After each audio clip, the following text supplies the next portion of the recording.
Hello and welcome to the Daily WIP. In this episode we are going to be talking to Hayley about WIP's the Weekly and what does it take to do a newsletter that cuts through. We're also going to be talking about solving business problems with creativity.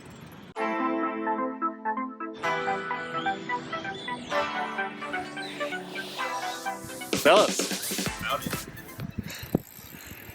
So you're trying to be showing, I don't know, say you're trying to share some data on your business about the change or something to do with customers or expenses or something that's going on.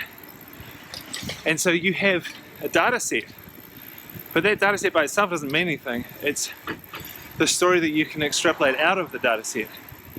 And so then you think about, well, how are you trying to get that data set to make sense? And what it's trying to do is that you're trying to tell the story of what the data set has within it. So then you're thinking about, okay, so I've got the data set, I've got the information, I'm trying to tell a story. And that's where you can bring in creativity. You go, well, I don't need to show the whole data set to tell a story. I just need to have the key points so people follow along and get what I'm trying to say. And that's where you're then using creativity to solve business decisions, which is you need to get this story to other people in the team or to a customer. And then you can do it with a slideshow or an animation or a film. You can have some people acting as data points, you know, so there's lots of ways of being able to share that information so people get it. I think one of the main issues is that people just don't get what you're trying to say. They don't understand what it is that you're trying to say with that data because you didn't give them context, you didn't give them something to follow, you didn't give them a payoff. So just try and use all those things to get the answer.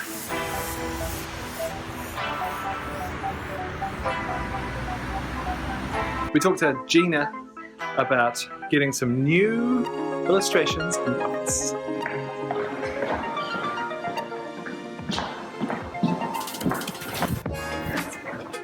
One idea was that we continue what we've got in the mural over the other office into here, because there's plenty of wall space. Yeah, and it can turn into something different. Yeah, exactly. Somehow they're connected colours.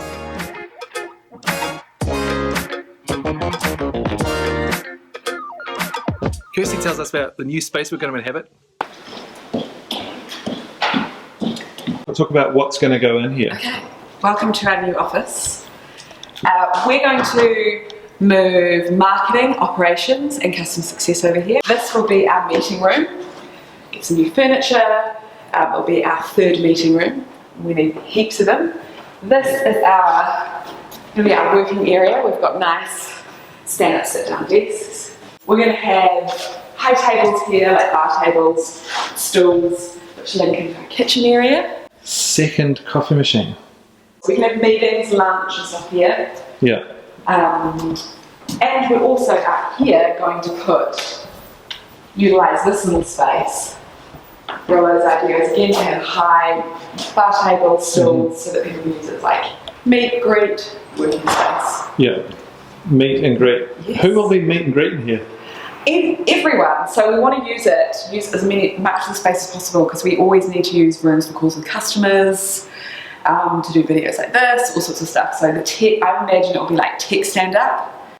It'll be ops meetings, meeting with customers. I don't know, so many things we can do. We never have enough meeting rooms, so that will be a good addition. And it's open plan too. I think we'll probably put a whiteboard here so tech team can do their scrum. It's going to be really cool. Yeah, well it's just too tight in the other one already. Yeah, it's tiny. We're growing so quickly. And by the end of the year, we think we'll probably double again. So we need space. Fire. I see. Up next we're going to talk with Hayley about WIP's the Weekly and how to do newsletters with videos that get views. Happy I can see the moon. WIP's the Weekly, just want to talk to you about what's going on with WIP's the Weekly. So when we started it, what was the aim of it? What does the reader get out of it, you think? They get to be on top of the most recent articles. I think the most interesting news in the space, video industry, video marketing, that kind of thing. So they get to sound like they know what's going on as well. They also get a little bit of inspiration every week with the videos, and they get product updates from WIPster as well. So they just kind of keep abreast of all the necessary updates of the week. What sort of feedback have you had from people? It's been pretty positive. Like generally, obviously, you get the occasional negative point, but mostly people love it. It's something that people look forward to every Thursday morning for them, or Thursday afternoon for them.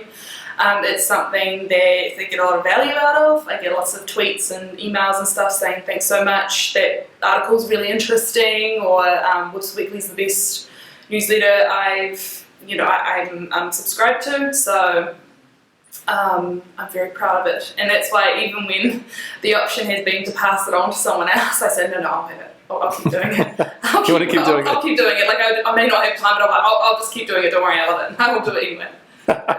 That's cool. And so as we expand out from just video, you know, because we're now the creative feedback platform for video and design. What do you think is going to change as we expand that out? Well, I think I've always had the idea that we'd expand more into video, which is why I asked if we could do the WIP's Weekly little bit last Friday, just because I think that kind of makes sense. I was thinking of putting a video in line the newsletter every week anyway, like of just me talking about it, so that kind of works perfectly with the Daily WIP. And my idea would be that at least, you know, as a content manager, like the ideal when we have enough capacity would have every single one of our blogs would be on there. So we are the ones creating all the news across all the industries. We're the main source of truth for everything kind of thing. We're just killing it as content goes. And every single one of those blogs, because you know you might want to read or watch, has a partnered video. Much like Demo Duck, every single one of their blogs has a partnered video saying essentially what is in the blog. So that's my ideal. All 4 blogs are not necessarily about WIPSA, but they're made by WIPSA, they're about industry happenings, and they've all got a video involved. So that's the dream one day. And so in terms of content mix, so we talk a lot about video, and we talk about video making, video marketing, but there's now design. So we've now got design assets, Facebook ads, all these things being uploaded to the platform and shared, reviewed. Yeah. How do you think our content will change to help those people?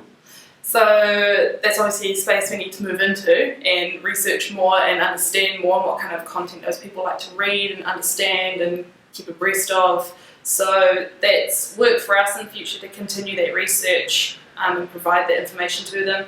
So eventually it'll become not just video focused, but there'll be a lot of design assets and stuff as well, I guess. And the videos might turn more designery, animation, motionography, motionographer, is that the correct term? Yeah, that kind of stuff. The content will change slightly or have a huge range of different topics that we all touch on, and also just touch on things that are just make sense for every creative, you know, inspiration and finding ways to make your workflow better and finding ways of working with people creatively and all those kinds of things that just make sense to every creative out there, not just designers or video makers. And so if a company was thinking of doing a weekly newsletter, what do you think is obviously the top 5 things, the top 5 reasons of doing it, and what are the top 5 or top handful of hard things about it? Okay, top 5, I'll give you a handful of really important things why you want to do a newsletter. Customer updates, get them involved in your product and updated on what's happening. Be a thought leader, create the narrative that you want your customers or subscribers or whatever to hear. You know, they want the industry updates or they want what's new, and be that source for them to come to, that information.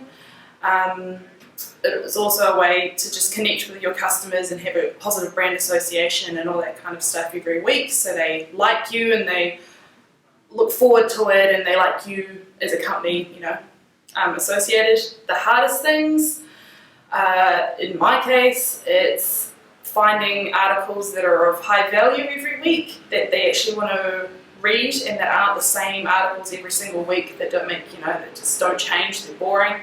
So I really struggle sometimes to find really rounded, well-rounded blogs. Also just typical, another really hard thing is just typical marketing boring stuff, you know, click-through rates, open rates, making sure that your headlines make sense, making sure that the content inside it makes sense and makes them want to click through, just being a good writer and all that kind of stuff, and optimizing the content every week so the click rate gets better, you get more subscribers, you're hassling people almost.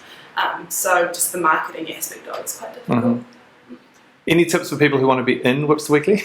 In Whips the Weekly. Well, we have a dedicated email, whipsterweekly@whipster.io, and I always love to hear from people, and I always love to hear recommendations on content, and I get some asks every week about guest blogging, so I'd love guest blogs. If you've got a bit of a writing streak and you've got something of value to add to the industry, please let me know. Please let me know if your blog exists. I want to cover it. I want to look at it every week and see what you've got. And I want to add on Whips Weekly, so please email me or tweet at Whipsters and let me know that you exist, and we'll get in contact and we'll sort something out. Cool. Thanks. Thank you. See ya. See you. Turning. Yeah. Thanks. No, hey. Thanks, Hayley, and we'll see you next week. Yay! Ah.